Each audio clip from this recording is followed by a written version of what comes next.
नहीं अरे मतलब। तेरी भाभी अब यहाँ नहीं रहना चाहती।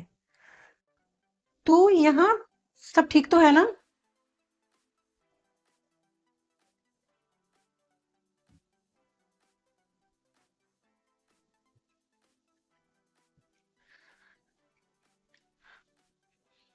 अरे क्या हुआ है, कुछ बताएगी भी अब? माँ, मैंने ना फैसला कर लिया है। अब मैं उस घर में नहीं रहूंगी। ऐसा क्या हो गया जो बात यहाँ तक आ पहुंची? माँ, हर चीज की ना हद होती है। वो बुड्ढा बुढ़िया अपने आप को समझते क्या है? एक तो पूरा दिन उनके घर का काम करो, फिर ऊपर से उनकी सेवा भी करो। पर बेटा, काम तो सभी करते हैं ना। ठीक है, सब करते हैं, मैं भी कर लूंगी, लेकिन उन बुड्ढा बुढ़िया का क्या?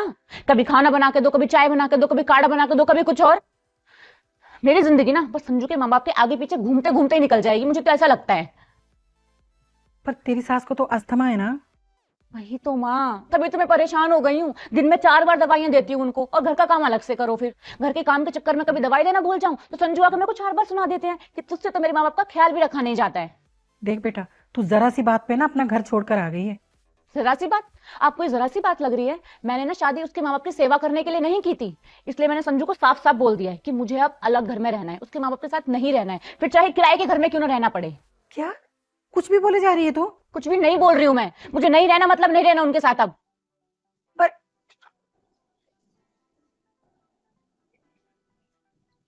माँ वो क्या हुआ? अरे बेटा, बुखार है और सर में भी बहुत तेज दर्द है। तू ऐसा कर, मुझे ना एक गिलास पानी ला दे, मैं दवाई खा लेती हूँ। पर आपने सुबह से कुछ खाया भी है? कहाँ बेटा, अभी कुछ बना ही नहीं है। तू दवाई देना, मैं दवाई खा के फिर थोड़ा सही लगेगा तब देखती हूँ घर के काम का। पर माँ, आप ऐसे खाली पेट कैसे दवाई खाओगी? आप मेरे को थोड़ा सा टाइम दो, मैं आपके लिए कुछ बनाकर लेकर आती हूँ। और काम की चिंता करने की कोई जरूरत नहीं है, मैं हूं ना, मैं सब संभाल लूंगी, आप बस 2 मिनट रुको। सुन बेटा, जैसे मेरे बीमार होने पे तू मेरी फिक्र कर रही है ना, ऐसी तो तुझे संजू की मम्मी की भी करनी चाहिए ना जब वो बीमार होती हैं। वो भी तो तेरी माँ जैसी हैं। मैं आपके लिए खाना बनाकर लाती हूँ।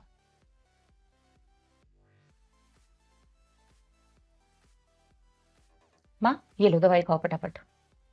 रहने दे। क्या हुआ माँ, परेशान लग रही हो? सब ठीक तो है ना? तेरे भाई का फोन आया था अभी। अरे हाँ माँ, कब तक आ रहे हैं विराट भैया? नहीं आ रहे हैं वो लोग। नहीं आ रहे मतलब? तेरी भाभी अब यहाँ नहीं रहना चाहती, इसलिए विराट और तेरी भाभी अब अलग रहेंगे। उन्होंने घर भी देख लिया है, बस अपना सामान लेने ही आएंगे यहाँ। क्या? विराट भैया आपको अकेला कैसे छोड़ सकते हैं? मतलब वो आपको छोड़कर भाभी के साथ अलग रहेंगे? हाँ, मैंने तुझे बताया नहीं था, पर तेरी भाभी यहाँ से लड़ाई करके मायके गई थी। और जब विराट उसे लेने गया तो उसने बोला कि वो मेरे साथ अब इस घर में नहीं रहेगी। ऐसे कैसे कर सकते हैं वो दोनों? मैं अभी उन दोनों को फोन करती हूँ, समझाती हूँ उन्हें। ऐसा ही होता है बेटा, इस उम्र में माँ बाप सबको बोझ ही लगते हैं। माँ, आप बिल्कुल परेशान मत हो, मैं अभी भैया को फोन करती हूँ, समझाती हूँ, अरे रहने दे बेटा, मैं देख लूंगी। रुको तो सही।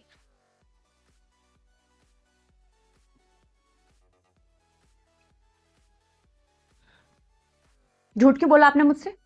मेरी बात हुई है भैया से, वो कल आ रहे हैं, और वो कोई अलग रहने की बात भी नहीं कर रहे हैं। हाँ, मैंने तुमसे सब झूठ बोला था। क्यों? क्या जरूरत थी झूठ बोलने की? जरूरत थी ताकि मैं तुझे ये समझा सकूं कि जब तू अपनी माँ को अकेला नहीं छोड़ सकती तो फिर संजू के माँ बाप को अकेला कैसे छोड़ सकती है। संजू पे क्या बीत रही होगी, हाँ, जब तूने उनको बोल दिया कि तू उनके साथ उस घर में नहीं रह सकती। अरे संजू इकलौता बेटा है उनका, अगर वो उनका ध्यान नहीं रखेगा तो कौन रखेगा? और एक बात बता, मेरे बीमार होने पे तुझे घर का सारा काम करने में और मेरी खातिरदारी करने में कोई परेशानी नहीं हुई, और यही सब काम करते हुए तुझे संजू के घर में परेशानी होती है। बेटा, वो तेरा घर है, और संजू के माँ बाप भी तेरे माँ बाप हैं। और अपनों का ख्याल रखना तो हमारा फर्ज होता है ना, अपनों का काम करने में हम नौकर थोड़ी ना हो जाते हैं। मामा, पर मैंने संजू को गुस्से में पता नहीं क्या क्या बोल दिया है। कोई बात नहीं, मैंने संजू को फोन कर दिया है, वो तुझे लेने आता ही होगा। जा जल्दी से तैयार हो जा। पर माँ, आपको कैसे पता था कि मैं जाने के लिए रेडी हो जाऊंगी? माँ हूं मैं तेरे। बेटा, संजू बहुत अच्छा लड़का है, उसने अब भी मुझसे कोई शिकायत नहीं करी तेरे। हम बहुत अच्छी हो माँ, लव यू।